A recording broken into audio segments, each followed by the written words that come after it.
ಕರ್ನಾಟಕದಲ್ಲಿರೋ ಸರ್ಕಾರ ಅದ್ರ ಬಗ್ಗೆ ನಾವು ಮಾತಾಡೋದಕ್ಕೆ ಹೋಗಲ್ಲ. ಯಾಕಂದರೆ ಅದು ನಾಲಾಯಕ ಸರ್ಕಾರ ಅಂತೇಳಿ ಇಡೀ ಕರ್ನಾಟಕ ಜನಕ್ಕೆ ಗೊತ್ತು. ಇವತ್ತೇನು ಮಾಲೂರು ತಾಲೂಕಿನಲ್ಲಿ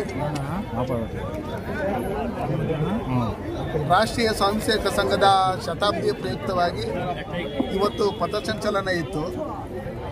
ಸಂಚಲನದಲ್ಲಿ ಇವತ್ತು ಇಡೀ ಕರ್ನಾಟಕದಲ್ಲಿ ಏನು 224 ಕ್ಷೇತ್ರಗಳಲ್ಲಿ ಏನು ಪಥಸಂಚಲನ ನಡೀತು, ಎಲ್ಲದಕ್ಕೂ ಹೆಚ್ಚಿನ ರೀತಿಯಲ್ಲಿ ಸುಮಾರು 4,000ಕ್ಕೂ ಹೆಚ್ಚಿನ ಸಂಖ್ಯೆಯಲ್ಲಿ ಗಣವೇಶಧಾರಿಗಳು ಎಲ್ಲ ಸ್ವಯಂ ಸೇವಕರು ಇದರಲ್ಲಿ ಭಾಗವಹಿಸಿ ಇದನ್ನು ಯಶಸ್ವಿ ಮಾಡಿಕೊಳ್ಳಲಿಕ್ಕೆ ಮೊದಲನೇದಾಗಿ ಮಾಲೂರು ತಾಲೂಕಿನ ಎಲ್ಲ ದೇಶ ಪ್ರೇಮಿಗಳಿಗೂ ಈ ಕಾರ್ಯಕ್ರಮವನ್ನು ಯಶಸ್ವಿಗೊಳಿಸೋದಕ್ಕೆ ಪ್ರತ್ಯಕ್ಷವಾಗಿ ಪರೋಕ್ಷವಾಗಿ ಸಹಕರಿಸಿದಂಥ ಪ್ರತಿಯೊಬ್ಬ ದೇಶ ಪ್ರೇಮಿಗಳಿಗೂ ಮತ್ತು ನಮ್ಮ ಎಲ್ಲ ಪಕ್ಷಾತೀತವಾಗಿ ನಮ್ಮ ಜಿಲ್ಲಾಧ್ಯಕ್ಷರಾದಿಯಾಗಿ ಪ್ರತಿಯೊಬ್ಬರಿಗೂ ನಾನು ಧನ್ಯವಾದಗಳನ್ನು ಹೇಳೋದಕ್ಕೆ ಇಷ್ಟಪಡ್ತೀನಿ.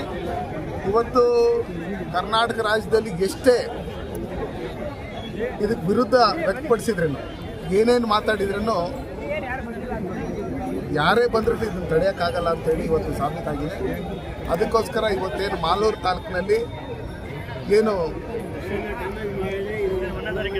ಈ ಕ್ರೀಡಾಂಗಣದಿಂದ ಹೊರಟಂಥ ಪಥಸಂಚಲನ ನಮ್ಮ ಮಾಲೂರು ನಗರದಾದ್ಯಂತ ಸುಮಾರು 7 ಕಿಲೋಮೀಟರ್ಗಳು, ಸುಮಾರು 1.25 ಅವರ್, 4,000ಕ್ಕೂ ಹೆಚ್ಚು ಗಣವೇಶಧಾರಿಗಳು, ಸಂಘದ ಪ್ರಮುಖರು, ಎಲ್ಲ ದೇಶ ಪ್ರೇಮಿಗಳು ಭಾಗವಹಿಸಿ ನಾವೆಲ್ಲ ಒಗ್ಗಟ್ಟಾಗಿರಬೇಕು. ಈ ದೇಶಕ್ಕೋಸ್ಕರ, ಧರ್ಮಕ್ಕೋಸ್ಕರ ನಾವು ಸಾಯೋದಕ್ಕೂ ರೆಡಿ ಅಂತೇಳಿ ಇರ್ತಕ್ಕಂಥ ಸಂಘದವರು ಏನು 100 ವರ್ಷ ಪೂರೈಸಿದ್ದಾರೆ, ಅದಕ್ಕೆ ಬೆಂಬಲ ವ್ಯಕ್ತಪಡಿಸ್ತಾ ಏನೇ ವಿರೋಧ ವ್ಯಕ್ತಪಡಿಸಿದ್ರೆ ಅದು ಡಬಲ್ ಸಂಖ್ಯೆ ಆಗ್ತಾ ಇದೆ ಹೊರತು ಕಡಿಮೆ ಅಂತ ಆಗ್ತಾ ಇಲ್ಲ. ಅದಕ್ಕೋಸ್ಕರ ಇದು ನಿರಂತರವಾಗಿ ನಡೀತಾನೆ ಇದೆ. 100ರ ಸಂಭ್ರಮ ನಮ್ಮ ಶತಾಬ್ದಿ ವರ್ಷದಲ್ಲಿ ಮಾಲೂರಿನಲ್ಲಿ ಇತಿಹಾಸದ ಪುಟಗಳಲ್ಲಿ ಸೇರ್ಕೊಳ್ಳೋಂಥ ರೀತಿಯಲ್ಲಿ ಕರ್ನಾಟಕಕ್ಕೆ ಹೈಯೆಸ್ಟ್ ಗಣವೇಶಧಾರಿಗಳು ಭಾಗವಹಿಸಿ ಇದನ್ನು ಯಶಸ್ವಿ ಮಾಡಿಕೊಟ್ಟಿದ್ದಾರೆ. ಅದಕ್ಕೋಸ್ಕರ ಮಾಲೂರು ತಾಲೂಕಿನಲ್ಲಿ ಸುಮಾರು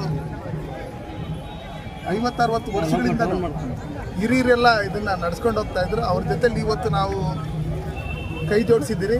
ಸುಮಾರು 40-50 ವರ್ಷದಿಂದನೂ ಗಣವೇಶ ತೊಟ್ಕೊಂಡು ದೇಶಕ್ಕೋಸ್ಕರ ಹೋರಾಡಿರ್ತಕ್ಕಂಥವ್ರು, ಕೆಲಸ ಮಾಡಿರ್ತಕ್ಕಂಥವ್ರು ಇವತ್ತು ನಮ್ಮ ಜೊತೆಲಿ ಅವ್ರಿಗೆ ವಯಸ್ಸಾಗಿದ್ರು 75-80 ವರ್ಷ ವಯಸ್ಸಾಗಿದ್ರು ಅವ್ರು ನಮ್ಮ ಜೊತೆಲಿ ಬಂದರು, ನಾವಿದ್ದೀರಿ ಅಂತೇಳಿ.